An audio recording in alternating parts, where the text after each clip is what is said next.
That is a huge flame.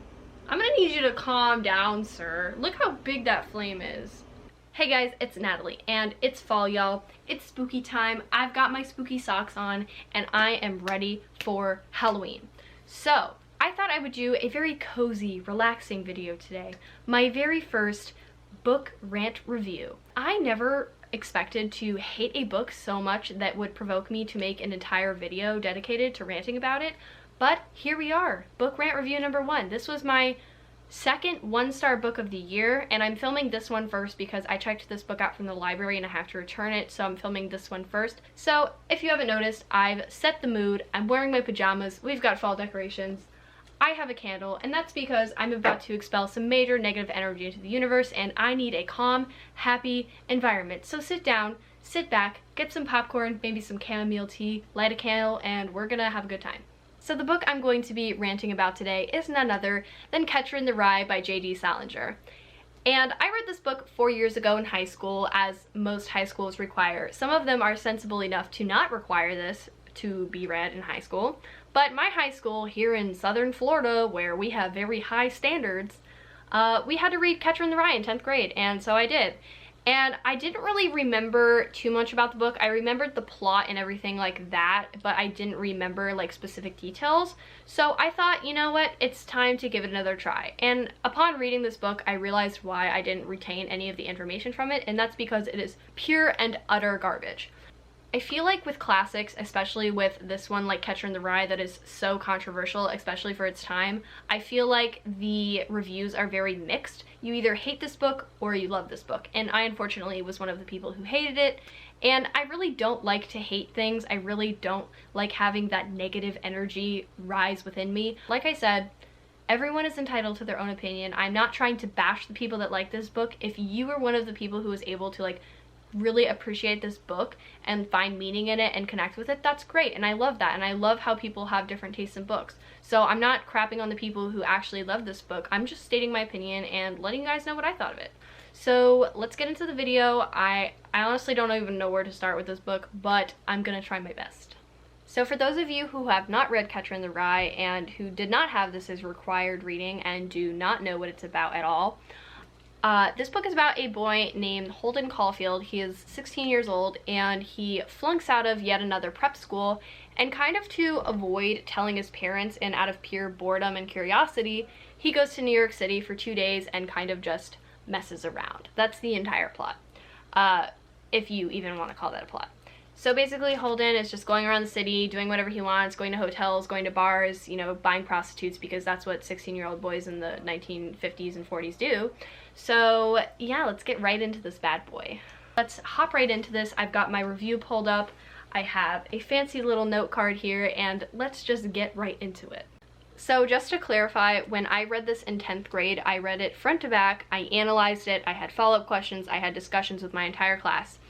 But this time, however, reading it 4 years later, I DNF'd this. I got halfway through it and I just could not finish it because it was that bad. And I do this whenever I DNF a book. I'm like, okay, get halfway through the book, get to the nitty gritty, the meat and potatoes, get to it. And if I don't like it by halfway through, then I'll stop. So I pushed myself, and I mean pushed myself, to get halfway through this book. And I hated this with every fiber of my being. And I will tell you why, instead of just telling you how much I hate it. This took me 3 days just to read half the book because I had to take so many breaks. That's how long it took me. 3 days for 135 pages, which is... First, let's start with the plot. There is no plot. And if there was one, it would go something like this. Holden gets bored. Holden does something cool and crazy. Holden gets depressed. That's the entire book. Lather, rinse, repeat. Holden gets bored. Holden does something cool, crazy, wacky, whatever. Holden gets depressed. Lather, rinse, repeat. That's the entire book. And I've never read a book where there is literally no plot. So next, let's talk about our main character, Holden, our hero slash narrator of the story. Holden has a lot of great qualities. He's narcissistic, misogynistic, he's entitled, and he's rude, and a compulsive liar. And I just love that in a character. So to clarify, let's start off with the narcissism.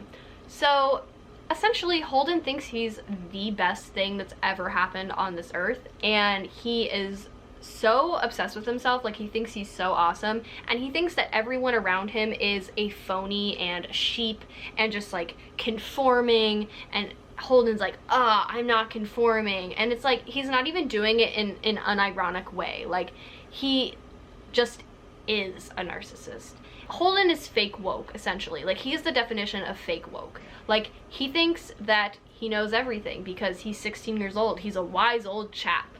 And, you know, he's lived his life, you know, and so everyone else is a sheep, and Holden is awesome. So let's talk about how Holden is misogynistic. So there's an entire chapter of this book where Holden goes to a bar, and there's like 2 or 3 women there, and in his head, and kind of subtly to the women, he tells them that they're stupid, phony, and ugly. So despite saying all these really nasty things about these women that he doesn't even know, he decides to dance with them because, you know, women are objects to be used at men's disposal. So, you know, that's just what Holden does because Holden's a cool guy. That really just like rubbed me the wrong way, and there's this one excerpt I will read you that really just like turned me off of the entire book forever. The thing is, most of the time when you're coming pretty close to doing it with a girl that isn't a prostitute or anything, I mean, she keeps telling you to stop. The trouble with me is I stop. Most guys don't. I can't help it. You never know whether they really want you to stop, or whether they're just scared as hell, or whether they're telling you to stop so that if you do go through with it, the blame will be on you, not them. So he's basically saying that consent is an entire fat joke, and that really plays into his misogynisticness. Another thing about Holden is that he is a compulsive liar, and he lies to pretty much anyone around him. Like, even if he's going to the store and someone's like, hey, where are you going? He's like, oh, I'm going to the opera, because he wants to sound cooler. And it's just annoying. And then he runs into one of his like classmates' moms on a train, and then he's just like lying to her saying, oh yeah, your son is great, like all this stuff, just because he does it for like shits and giggles. Like, he doesn't really care, and he just like lies to anybody who comes his way, and I find that really annoying. Holden not so subtly mentions throughout the book that his parents are loaded with money, and that they sent him to a ton of different prep schools. I think he's been to like 4 at this point in the book, and he flunks out of all of them because Holden's so cool, he doesn't even care about school, and he flunks out of 4 different prep schools despite his parents spending all this money on it because, you know, getting a good education doesn't matter because being cool matters. Blech. I honestly just felt bad for his parents, like spending all this money on these really nice prep schools, and then he's just like screwing around, flunking out just because everyone is a sheep and he's so awesome. So that's another thing that really kind of irked me about this book, is like the entitlement. I think that Holden is like the epitome of I'm not like other boys because I hate watching movies. I don't like receiving presents because it makes me sad. Like, oh wow, you're so cool. Like, go get a job. I cannot sympathize with a protagonist who is horrible with no redeeming qualities. I'm not kidding. Holden did not have one redeemable quality.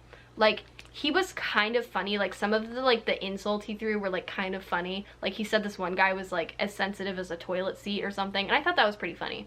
But other than that, Holden has no redeemable qualities, and he's just all around an a-hole, like for no reason at all other than that he's awesome and everyone else is a sheep. I honestly can't believe that schools shove this flaming garbage down our throat and call it classic literature. I took so many breaks because it was so awful, and literally all of these orange tabs are things I didn't like about Holden. The pink tabs are stuff that was like kind of funny. Like, there's plenty of classics that I do enjoy, but this one was just not one of them. There's no plot. The main character is narcissistic, he's rude, he's a compulsive liar, he's misogynistic, and he just has no redeeming qualities, and like, you don't feel anything for him. You're just like, grow up, dude. Like, you're not like, oh, you're so misunderstood because you're so rich and better than everyone else. I don't know what kind of emotions this book is supposed to evoke in me. Like, I don't know what lesson I'm supposed to be learning from this book, because I literally got nothing from this book. This is my second 1-star book of the year, and I think that it deserves the rating. I don't know if I'll ever try any of J.D. Salinger's other work. I know a lot of people love his other work. So maybe one day I'll give some of his other work a try, but Catcher in the Rye just was not it, and I don't know why it's considered a classic. So I'm sorry to those of you who love this book. So to make myself feel a little bit better about the rating I gave Catcher in the Rye, I'm going to read some other 1-star reviews, and I've got Goodreads pulled up. We're ready to go. Cheyenne says, if I could give this book a 0, I would. In my opinion, Holden is the worst character in the English language. In the whole English language. Madeline says, in my hand I hold $5. I will give it to anyone who can explain the plot of this book or why there is no plot and make me understand why the hell people think it's so amazing. I agree with you, Madeline.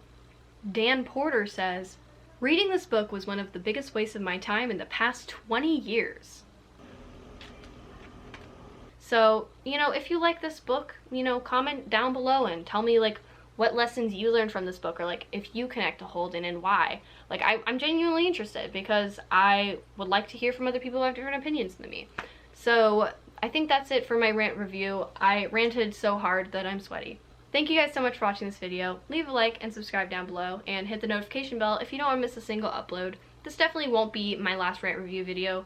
Like I said, I have another 1-star rated book to make a rant review video for, which I have yet to reveal what that book is, but it's coming, and it's gonna be probably even worse than this one. So thank you guys, like I said, and leave a like, subscribe, do the things, have a good day. It's fall, y'all. Decorate your room, do something fun, you know, light a candle, have some chamomile tea, treat yourself. Have a good day.